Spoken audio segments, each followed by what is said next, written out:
On April 15, 1997, Major League Baseball retired jersey number 42.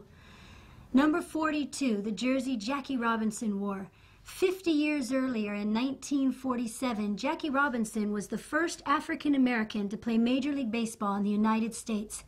His national debut with the Brooklyn Dodgers ended approximately 80 years of baseball segregation. When Branch Rickey signed Jackie Robinson to the Dodgers, he said to him, "You do realize that you're going to experience extreme pressure, prejudice, and discrimination." Jackie Robinson said, "Yes, I do. But don't you want someone strong enough to fight back?" And Branch Rickey said, "No, I don't. I want someone strong enough not to fight back."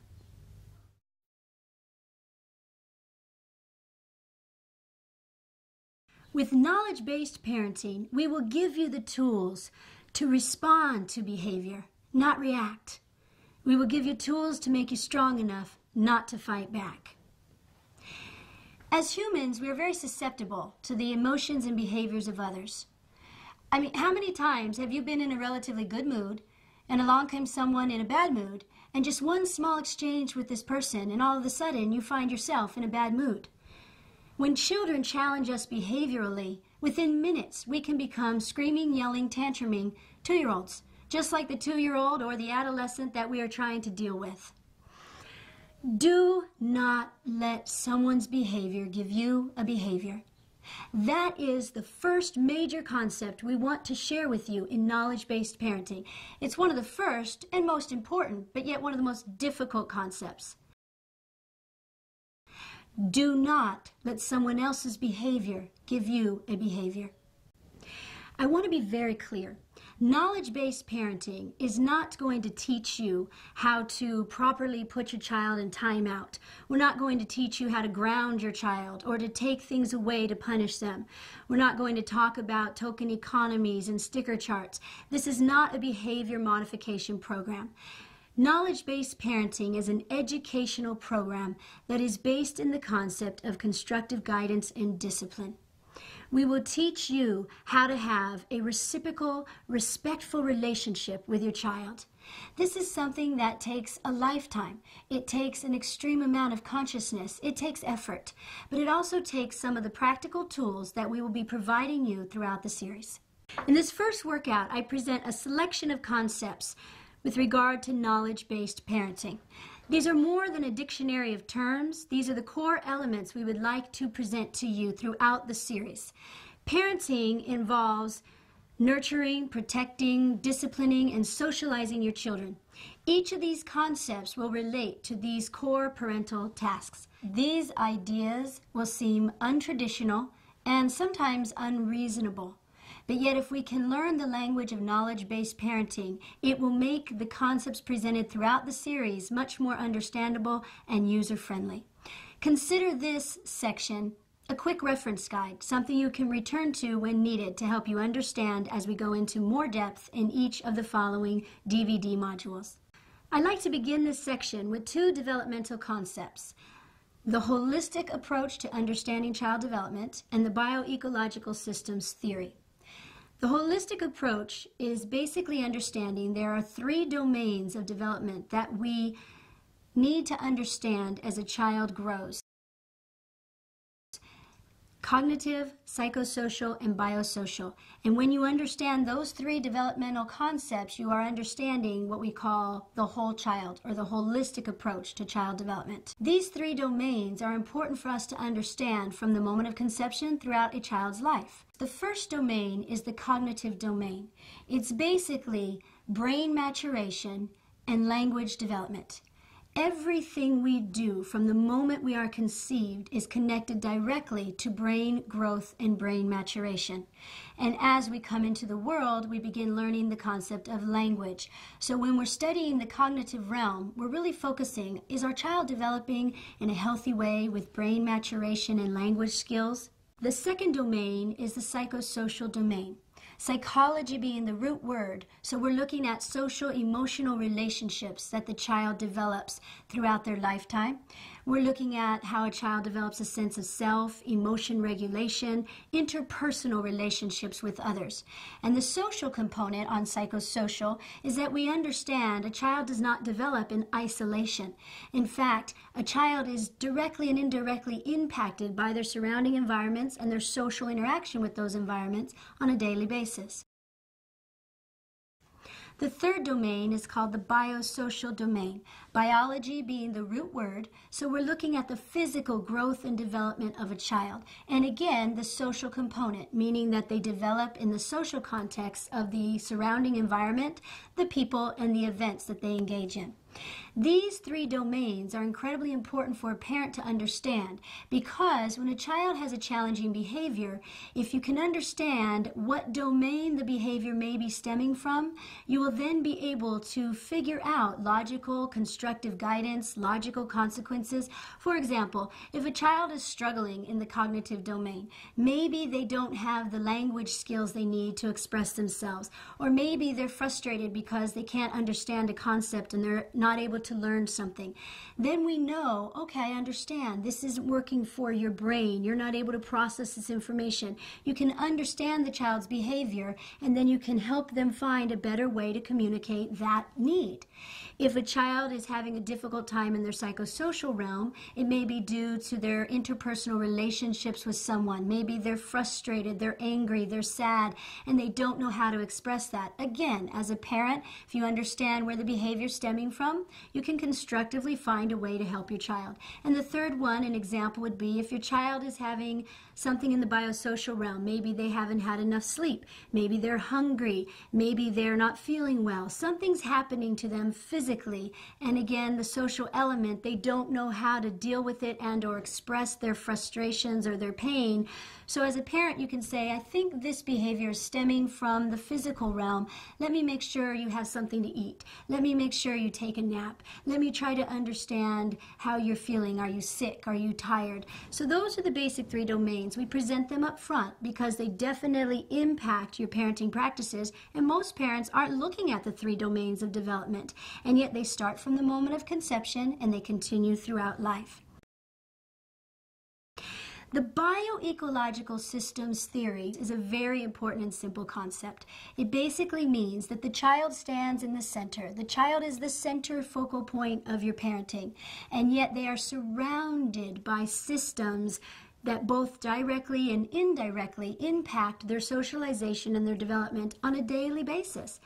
Those different systems can be their friends, their teachers, they can be the community that you live in, it can be your own job as a parent. How does that impact your interaction with your child? Do you work many hours? Have you lost your job? Does it take you away from your children? It can be the community in which you live. Are your children living in a community that provides an opportunity for them to be safe, provides opportunities for them to engage in boys and girls clubs or sporting events? So the bioecological systems theory really emphasizes that while you're looking at your child's development, you have to look at the surrounding environments that impact that development, and it will help you understand how to guide them, how to be sure that they're engaged in activities that successfully help them grow. In order for parents to help a child develop a healthy sense of self and a respectful sense of others, we have to help them strive toward moral autonomy. Children begin to strive for autonomy as early as 1.5 to 2 years of age. In the field of child development, this is a developmental stage known as autonomy versus shame and doubt. It's a time in life where that infamous 2-year-old begins to say, me, mine, it's mine, let me do it. This is a very important stage of development. If you can lay the foundation for a child to be autonomous at a young age, this will help them throughout their life. Think about this when you have young children, teaching them to do the right thing because it's right, teaching them to make right decisions and choices because they have the skills to do that, will help them when they're adolescents as well. If you're not there, you can feel confident that your child will be making good decisions in the world. Let me give you an example. With autonomy, your child begins to strive to do things on their own. And as a parent, you can either actively facilitate this and guide them, which will provide them a sense of self-esteem and confidence, Or you can impede this development by putting them in a place of feeling doubtful or shameful about their abilities. If a child is saying, me, let me, I'll do it, and as a parent, you interject and you immediately begin to tell the child, no, no, no, no, you can't do that, you're too small, stop it, the child will begin to feel a sense of doubt. But if as a parent, when a child says, me, mine, I can do it, and you say to them, yes, you can, let me see you try, I believe you, that gives the child a sense of autonomy.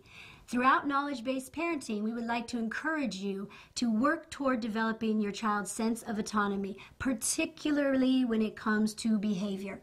When a child has behaviors that challenge you, we are going to teach you the skills to help them through a behavior by being responsible for their behavior, being responsible for their choices, and then figuring out the solutions on the other end, which will make them more confident and capable. To help your child achieve moral autonomy, constructive guidance and discipline is the most effective method. To constructively guide your child is basically constructive means to build. Guiding your child means to teach, and to discipline them means to help them develop a sense of self-control.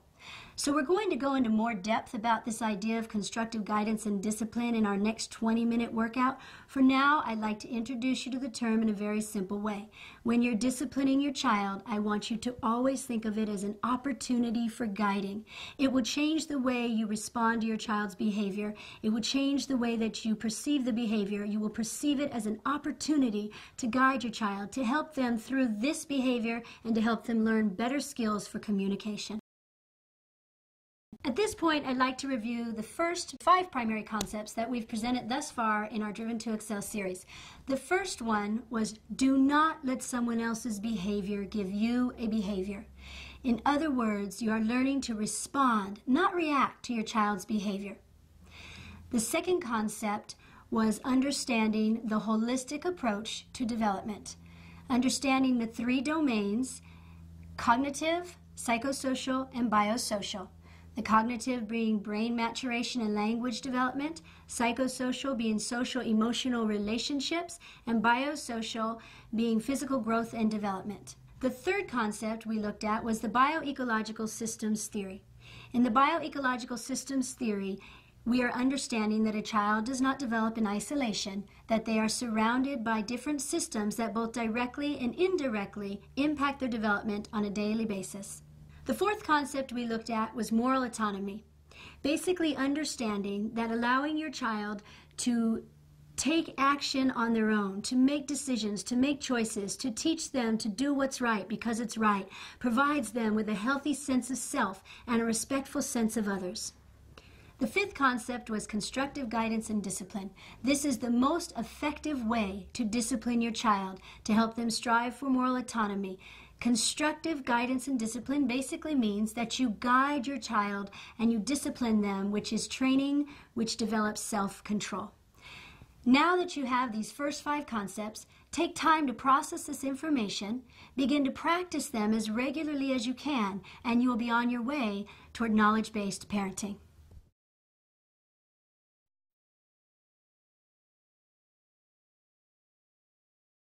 Language plays an enormous role in parenting. The way that we perceive a behavior is directly correlated to the way that we describe a behavior. People have become very accustomed to describing behavior as either good versus bad. We'd like to encourage you to think beyond good versus bad. All behavior has a form of communication, and our job is to understand the language of communication. It's critically important. When your child is having a behavior that challenges you, they're trying to communicate something. So your job as a parent is to try to understand the meaning behind the behavior. Try to understand the language of behavior. When we discuss dealing with behavior, even dealing with behavior is imbued with negativity. For example, people believe that they have to change someone else's behavior or manage someone else's behavior or intervene with someone else's behavior. If you believe that you have to manage, intervene, or change someone else's behavior, it can become an overwhelming task. What we'd like to present in knowledge-based parenting is that you focus not on managing, changing, or intervening. You focus on understanding. If you try to understand a child's behavior, it will immediately give you more of a sense of patience and a relaxed perception as you try to deal with your child. Society is very quick to judge and label people when they have behaviors we don't understand. It's very important in knowledge-based parenting that you recognize the language you use to describe your child's behavior must be clearly differentiated from your child. In other words, do not let the language you use to describe a behavior become the language you use to describe your child. If we say that a child is, oh, he's tantruming and he's a very difficult child who can't follow directions, he doesn't listen, all of a sudden we have a perception of a very difficult child. But if you say, I have a beautiful, happy, gregarious 5-year-old who loves sports and loves school, oh, and sometimes he has a difficult time following directions. Sometimes he has a difficult time sitting still. We have to be very careful the language we use to describe the behavior and keep those two very separate. And even when you're talking to your child and you're disciplining them, be sure they understand, I love you. I love everything about you.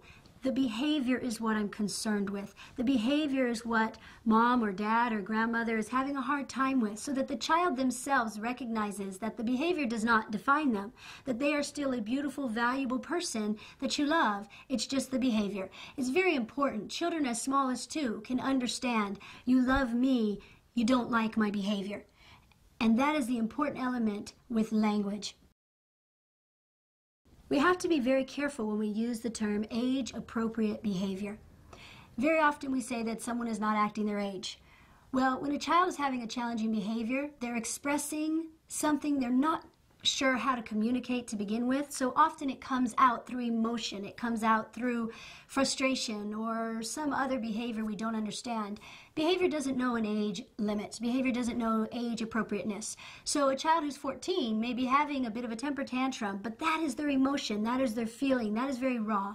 So we want to be careful not to say that something is appropriate, because feelings are not good or bad, they simply are. Behaviors are not necessarily age appropriate, they are expressions of emotions, they are forms of communication. While language helps us with our perception of behavior, perception is really everything in understanding and dealing with behavior.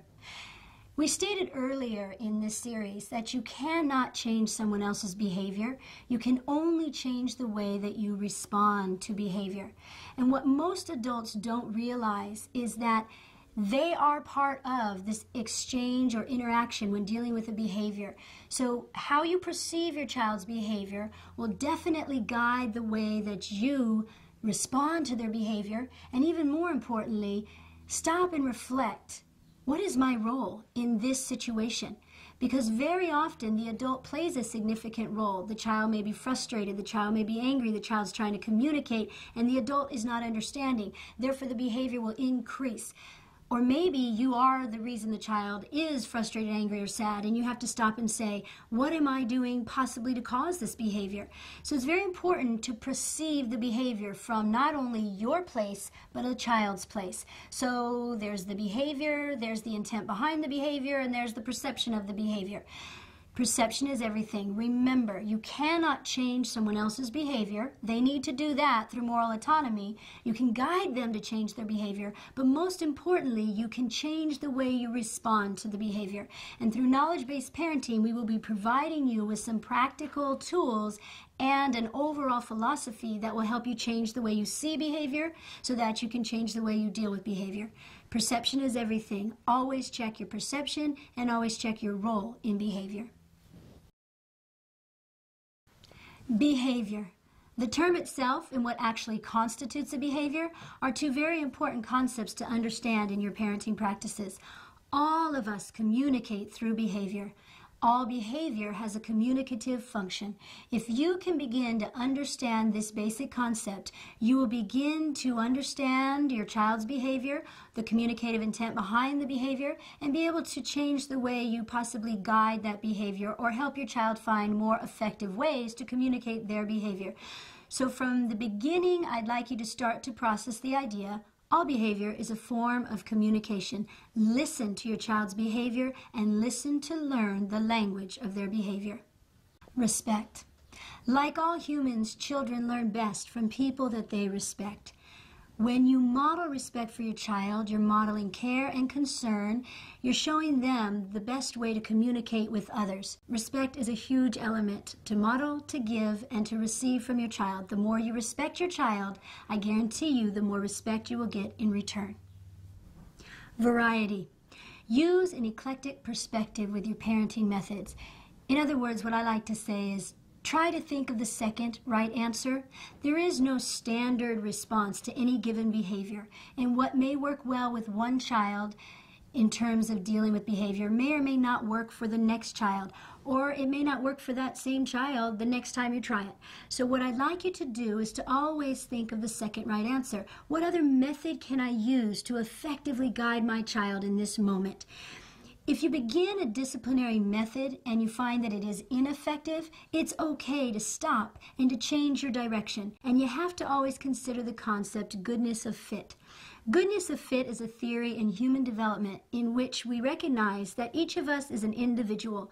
Children come into this world with their own temperament, their own character, and we as the adult, we've been here a lot longer, it is our job to figure out, how do I work with this individual child?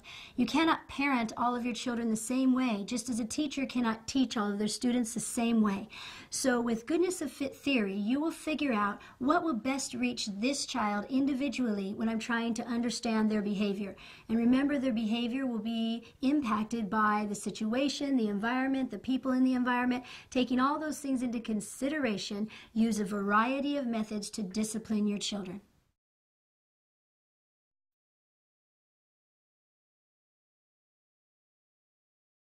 Time. Like any endeavor, we become more competent the more time and effort we dedicate to the task. Understanding child development and understanding child behavior takes time. There are no quick fixes. There are no easy answers. When disciplining your child, take time to make the right decision to fit the situation. People always believe that a consequence must be immediate. Consequences do not have to be immediate. They have to be timely. In other words, if we respond immediately to a child and do not give ourselves time, we will most likely respond with a reaction based in emotion.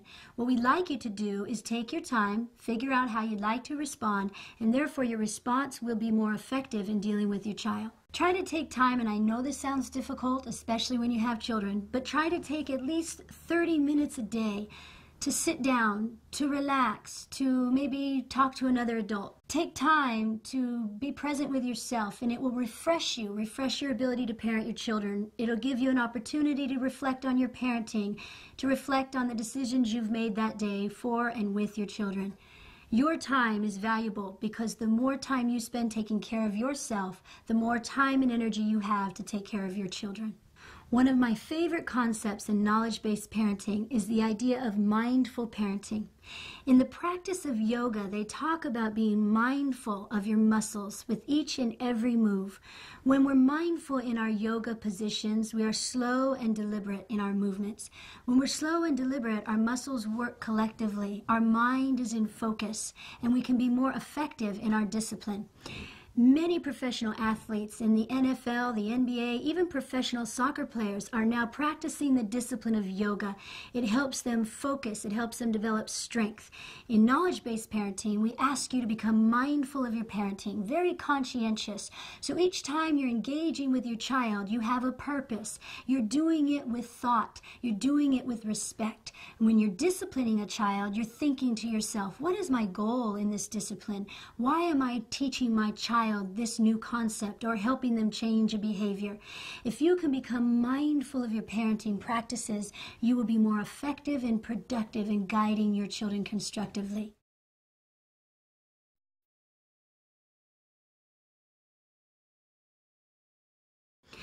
Knowledge-based parenting brings the responsibility of parenting back to the parent. It is a full-time commitment. It is a full-time job. And one of the most important things to do when you're developing your parenting skills is to self-reflect, to take time to look in the mirror, to see how your parenting skills are evolving and developing. So with knowledge-based parenting, we will ask you to take time to process the material we've given you, process the concept and philosophy, reflect upon it, and see if you're able to implement it into your day each and every day with your children.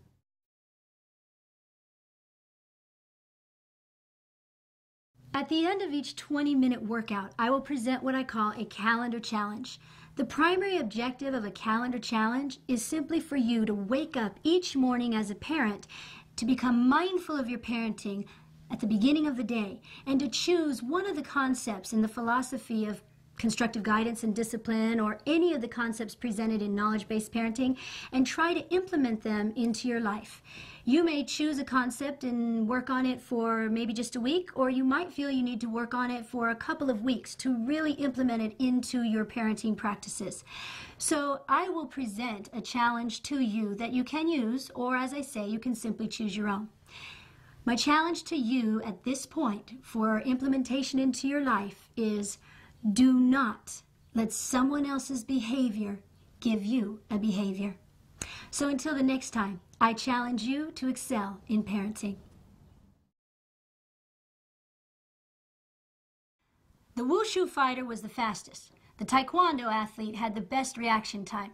The boxer punched the hardest. The Bujinkan expert had the best balance, and the Muay Thai fighter kneed the hardest.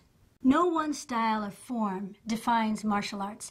In fact, nothing can be further from the truth.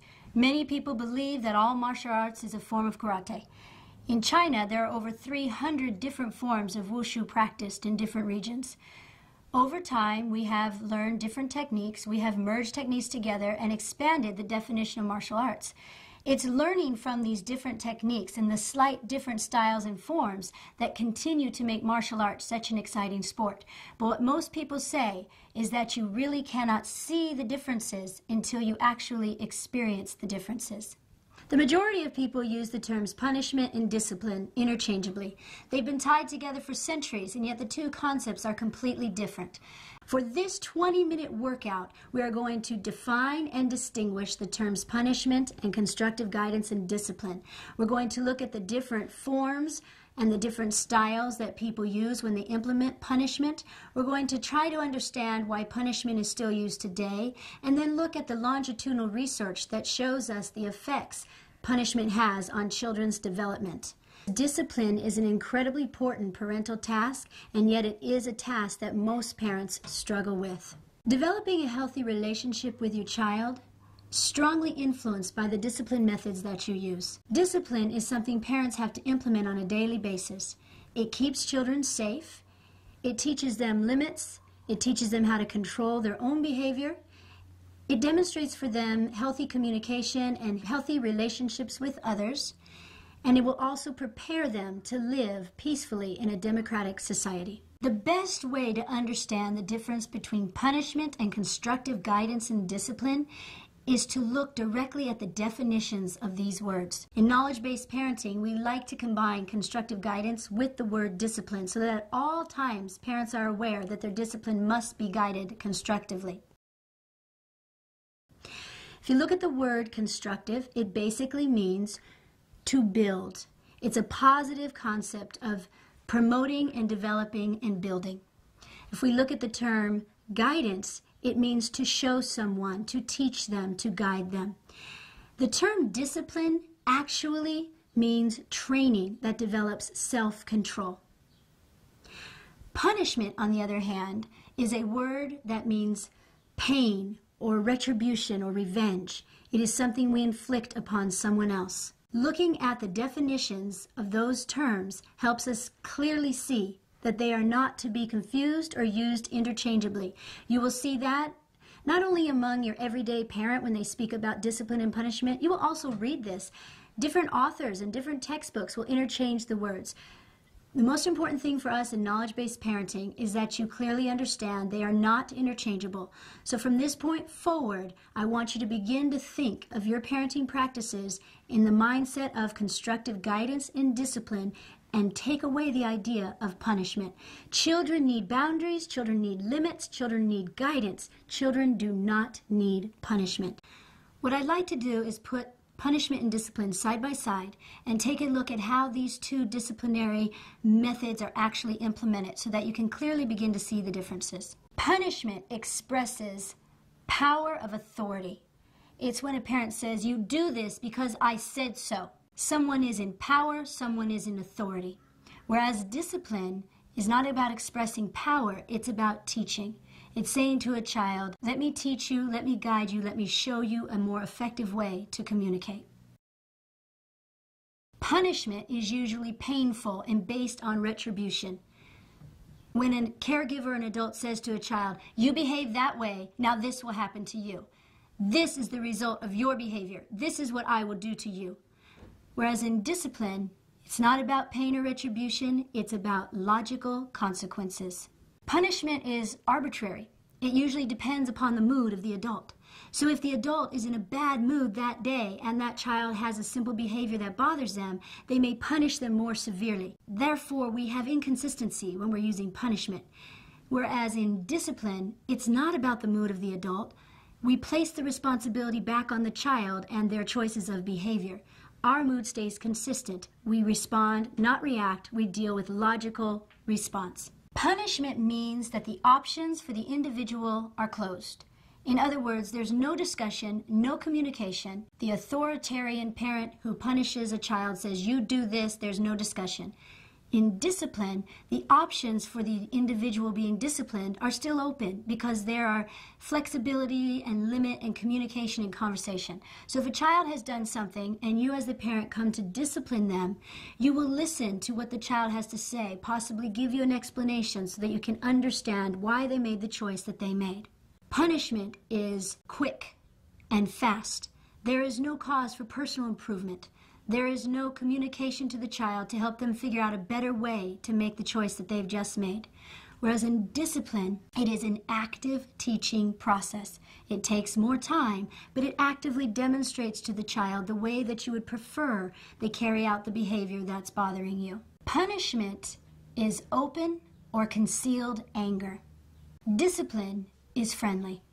It demonstrates care and concern for your child. People don't understand this and have a very hard time believing this, but discipline can be friendly. You do not have to be angry when you discipline your child. You have to be consistent. You may have to be somewhat authoritative. You may have to have some tone in your voice that makes them understand you're serious, but you don't have to take on the emotion of anger and display that emotion to your child. Punishment itself is quick and it's easy. That's one of the primary reasons that people still use it. Discipline is time-consuming. It takes thought, it takes conscientious effort, and it may seem that it takes longer to discipline a child through the methods that we're describing, but once you begin to use this with your child and you use it consistently, in the long run, you'll be able to discipline your child much more quickly because they'll understand the philosophy of constructive guidance and discipline. They'll understand that you're listening, they understand that you care, and therefore they will have begun the journey toward moral autonomy and their decision-making process will be much stronger.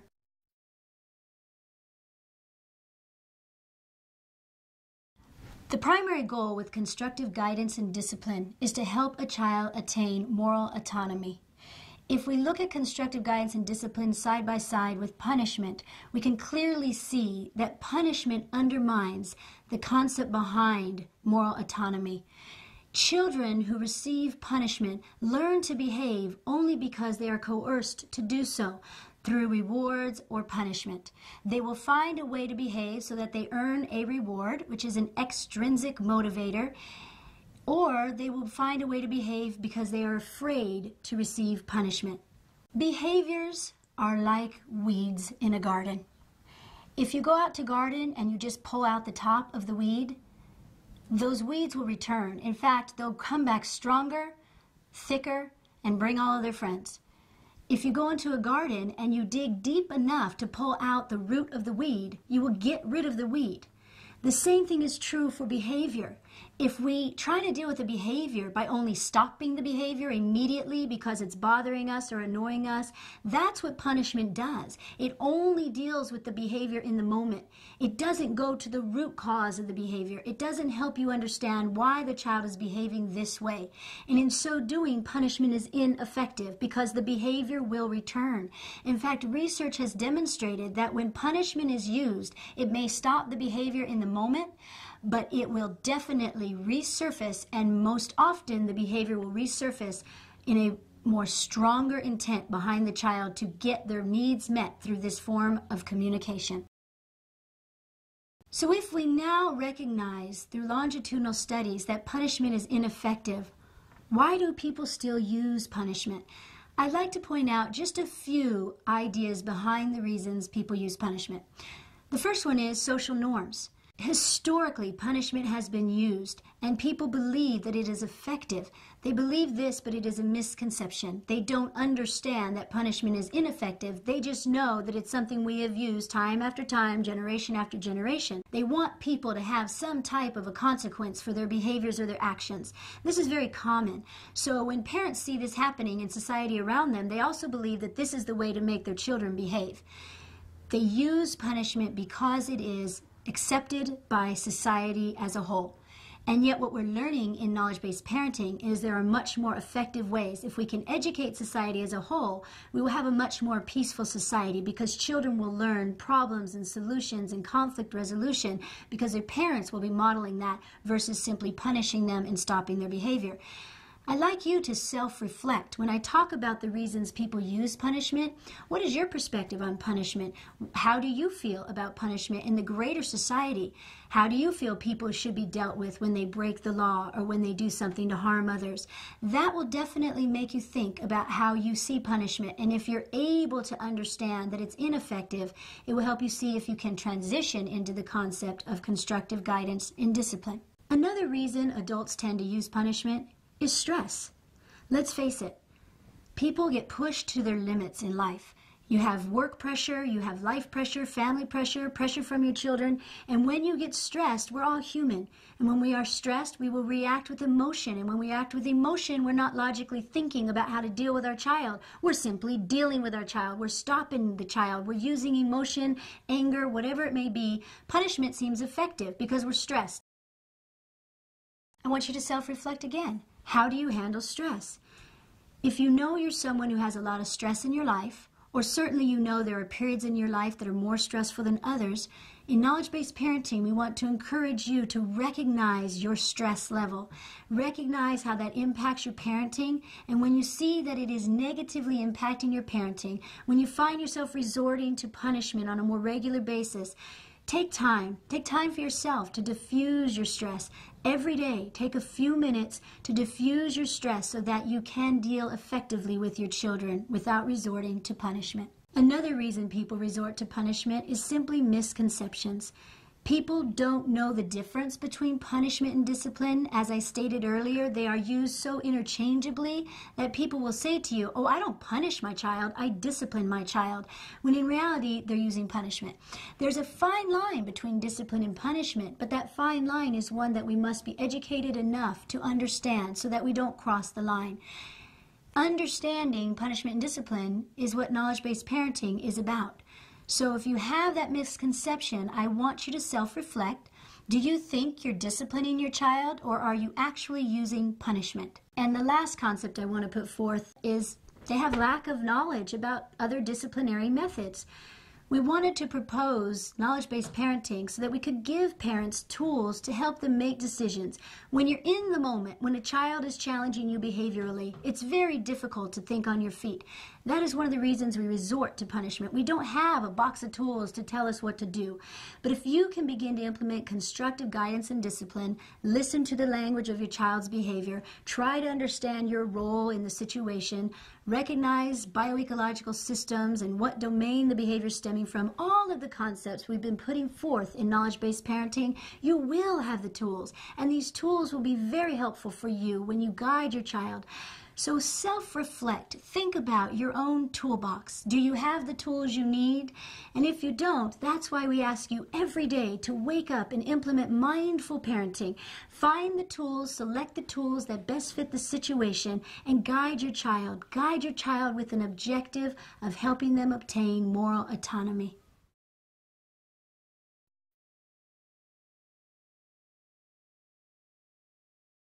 Now that we've defined the difference between punishment and constructive guidance and discipline, and we've looked at some of the reasons that adults use punishment, I'd like to take a look at what some of the results are.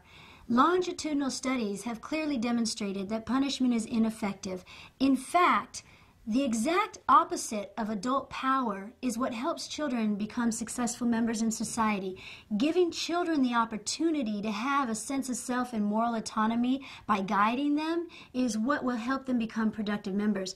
Adults believe that power over them and making them behave is the right thing to do, but in reality, it's the opposite.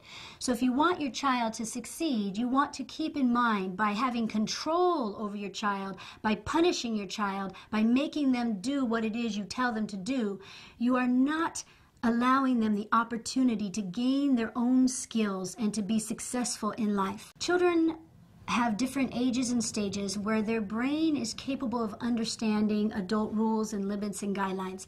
We've been here a long time. We tend to understand this adult-driven, rule-based society. Children are learning through trial and error. And when we punish them for their actions, it can actually damage their ability to learn because they will be so fearful. Fear is one of the biggest results of punishment. Children will be so fearful to attempt to do things in life because they may get punished. It actually can damage their cognitive growth because they won't attempt as many things as they may do if they felt safe and secure, knowing if they made a mistake, people would guide them rather than punish them.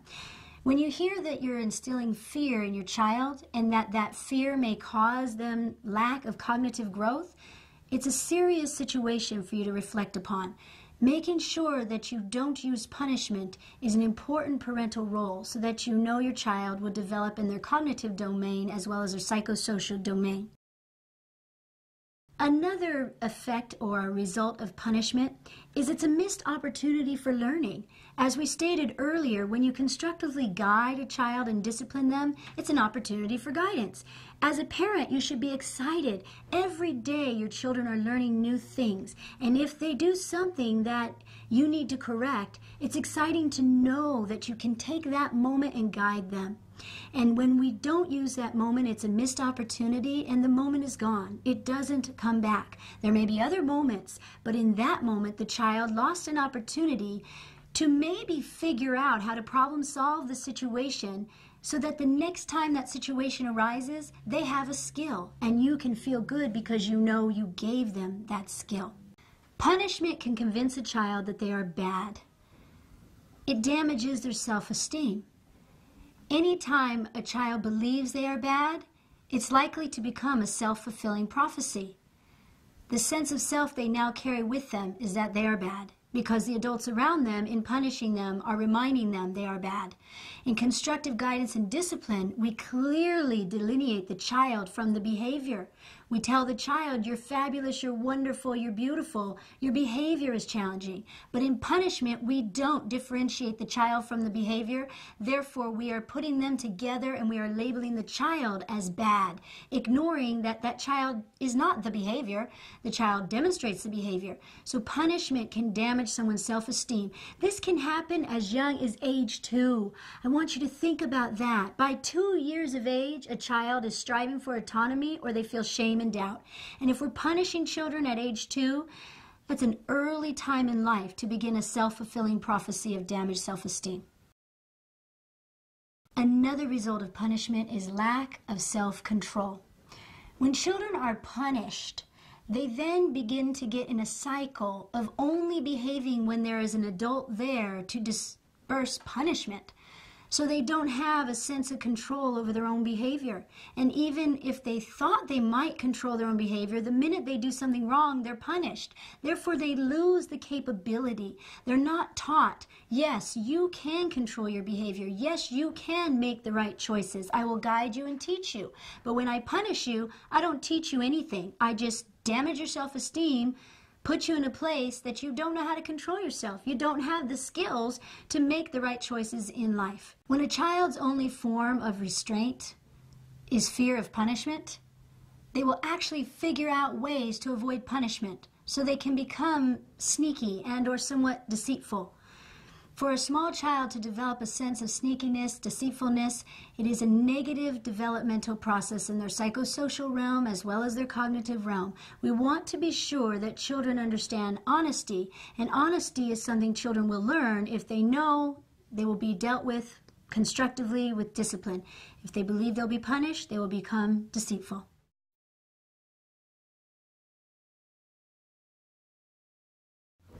At this point, we can all agree that children need discipline and guidance on a continuous basis, but they need to learn in the process. So I want you to understand, when you discipline your child, think about logical consequences, not punishment. Discipline is not about winning or losing a battle with your child. It's about constructive communication. It's about building healthy relationships. It's about teaching a child.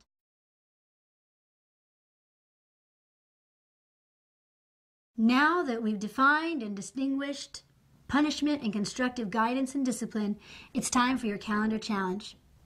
The calendar challenge I would like to pose to you for this module is to really reflect on your parenting and really think, do I understand the differences and how do I parent? Can you begin to challenge yourself to constructively guide and discipline your child and replace punishment? So until the next time, I challenge you to rise to your potential and excel in parenting.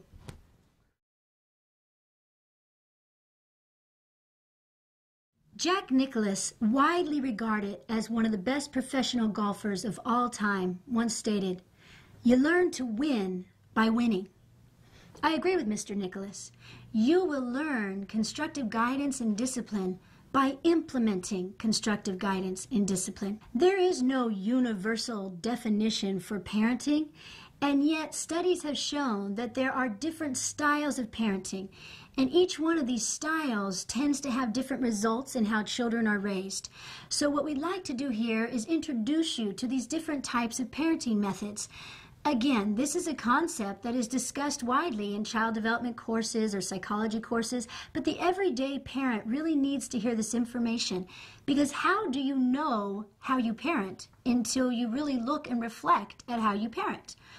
So we will define these 4 types. I will start by just simply stating them, and then we'll go into more definition. The 4 types of parenting styles that we want to become aware of are 1, authoritarian, 2, authoritative, 3, permissive, and there's actually 2 types of permissive parenting styles we'll look at, and the 4th one is uninvolved. The authoritarian parent is an adult-centered parenting style. This is the parent who believes in a set code of conduct and will not allow their child to deviate from that code of conduct. They hold all the control. It's basically my way or the highway. This is the parent who does not allow communication, problem solving, or any choices made by the child. This is a parent who tends to equate punishment with discipline. The authoritarian parent uses corporal punishment, uses shame and hostility, and doesn't allow the child to grow or learn. There is no room for teaching. They just simply want you to obey. The next style of parenting is authoritative. Now, people often get confused because the base word is so closely connected. This is a democratic model. This is a parent who guides their child through constructive guidance. They want their child to be a part of the decision-making, ask questions, explain themselves. They try to have a multitude of ways to discipline their child. They don't believe that there's only one way. They really respect the voice of the child. They want to have that communication, and they want to try to understand the meaning behind their child's behavior. This is a parent who is striving more toward moral autonomy. The next style of parenting is permissive parenting. And as I mentioned, there are 2 types of permissive parenting that are usually identified. There is permissive parenting by choice and permissive parenting by default. Permissive parenting by choice is someone who uses permissive parenting because it's a philosophy they believe in. They have knowledge of child development, and they believe that a child should develop independently, that an adult simply gets in the way if they try to put too many rules and limits and guidelines. The permissive parent who parents this way by default is a parent who basically hasn't been successful in their disciplinary methods with their child, so they've pretty much given up. We've seen parents like that. They are inconsistent. Sometimes they'll try to discipline their child, sometimes they'll punish their child, and very often they'll simply ignore the child's behavior because they don't know what to do. So there's 2 types of permissive parenting, and what I'd like to do next is get into some of the different ways that these types of parenting can affect the development of a child. In order to facilitate your understanding of how these three parenting styles differ, we will compare the goals, forms, and results side by side. The discipline goal for authoritarian parents is obedience, preferably unquestioning and immediate obedience. The discipline goal for the authoritative parent is moral autonomy, teaching the child responsible behavior. And the discipline goal for the permissive parent is overemphasizing individual freedom. The different forms for the parenting styles: the authoritarian uses reward and punishment. They coerce children into behaving. The authoritative parent uses a multifaceted set of discipline options. They focus on teaching good relationships. Their aim is to help children construct behavior, rules, and values for themselves. The permissive parent has a lack of consistent discipline. We've discussed the different types of parenting. We've taken a look at the goals that each parent has and maybe the different forms of discipline styles that they use. And now we'd like to look at the results of some of these different styles of parenting. To understand the study of human development, it is an incredibly complex concept. There are so many influences in a child's life. They come into the world with their genetic code. They have their family influences, cultural influences, society, community, so many things that affect them through their bioecological systems that finding completely accurate results can be difficult. But there are certain characteristics that have been strongly correlated with each of the parenting types that we've identified. Children who are parented consistently with the authoritarian style of parenting demonstrate anger and aggression in their behavior. They also tend to show an inability to make self-directed choices. They tend to have a poor sense of self and a poor sense of self-esteem, and they're not able to have healthy relationships with others. Children who have parents that consistently use authoritative parenting have a general overall confidence and competence. These are children who have the skills to solve problems. They have a good sense of self. They are children who feel safe and secure. And when a child feels safe and secure, they have better control over their own behavior and they can foster healthy relationships with others. And children who are parented by individuals who use permissive styles of parenting tend to have low self-esteem, lack of impulse control. They're not able to make decisions and they don't feel very confident in building relationships with others.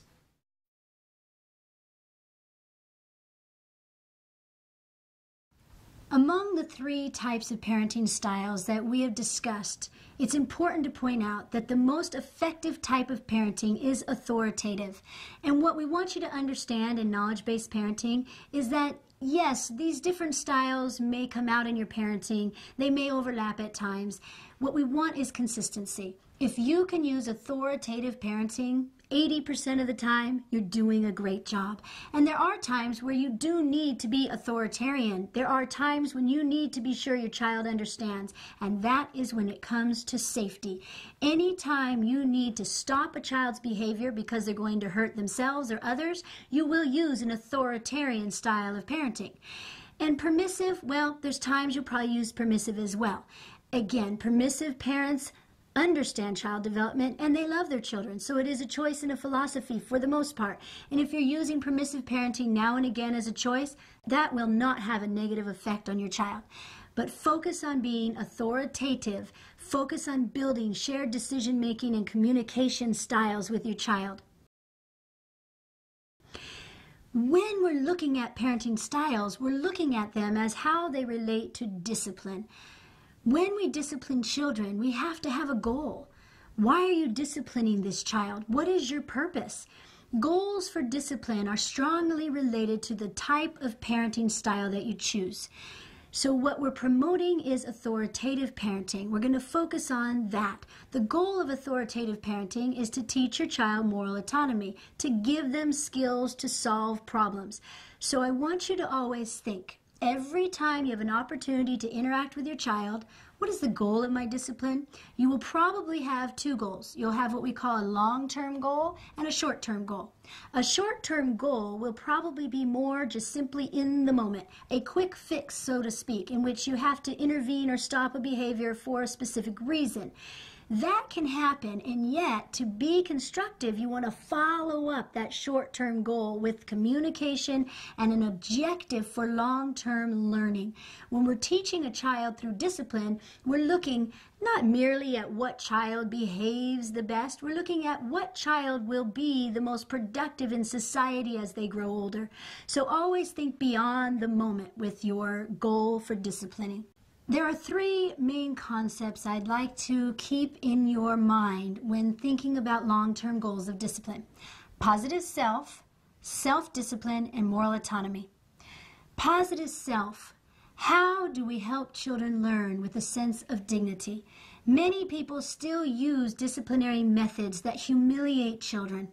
What we like to do is encourage parents to remember you can discipline your child and still demonstrate love, care, and concern, keeping their positive sense of self intact. Self-discipline. Many people mistakenly believe that if a child behaves because they're going to be given a reward or they're going to be given a punishment, that this leads itself towards self-discipline. The exact opposite is true. When children are coerced into behaving with rewards and punishments, they don't gain self-discipline. We want children to learn that they can make the right decisions and discipline and control their own behavior. Moral autonomy is an incredibly important long-term goal for parents. When you're disciplining a child, you're teaching them the skills to obtain moral autonomy. Autonomy basically means being governed and guided by oneself. When people hear this, they question this. They actually get confused and they get concerned. They feel if a child is going to govern and guide themselves, that they're going to lose control. That's not going to happen. The opposite is going to happen. Because you as a parent are using certain techniques to guide your child toward autonomy, it's a skill they will develop and it will last throughout a lifetime. It's something they will be able to do as they grow, whether you're with them or not. So I'd like to present some techniques to teaching your child moral autonomy. In order to teach your child moral autonomy, you want to begin with relationships of mutual respect. Children will respond when parents demonstrate care and concern and love. Relationships of mutual respect mean that you listen to your child, that you accept your child for who they are, not try to change them into who you want them to be. One of the most important steps toward autonomy is demonstrating respect and love to your child. And when you do that, it will be demonstrated back to you. Mutual respect, an important step in teaching moral autonomy. Strive to help children understand why a behavior is desirable or undesirable. Remember, you are the adult. You have a much deeper understanding of the world around you. If you help a child understand why a behavior is undesirable or unacceptable, they then will have the tools to make a better decision the next time. Just as we, the adult, want to understand the meaning behind the child's behavior, we want to give them an explanation as to why we would like them to choose a more constructive behavior. We all like to make choices in life, but making choices in life takes practice. So give your children the opportunity to make choices as often as they can, but try to be sure that the choices you're giving them are developmentally appropriate for their age. They need to understand the decision you're asking them to make and understand what kind of choices they can use to make that decision correctly. It helps them learn problem-solving skills for future decisions. In order for effective teaching to take place, your disciplinary choices must make clear sense to the child. The child must understand why the consequence is taking place. There used to be this old saying that the punishment must fit the crime. Well, in knowledge-based parenting, we don't believe in punishment, and we don't believe that behavior is a crime. So what we'd like you to think about is that the logical consequence must make sense to the child. The child must understand why that behavior is not acceptable. If a child clearly understands the reason behind your consequences, they will be less likely to repeat the behavior of concern. Parenting is making a series of decisions about the socialization of your child. The parenting style that you choose greatly affects the development of your child. So be mindful of your parenting and choose a parenting style that will help your child develop in a healthy way. Parenting is making a series of decisions about the socialization of your child on a daily basis. The type of parenting style that you choose greatly affects the development of your child. So become mindful of your parenting and choose a style that will be most effective for your child.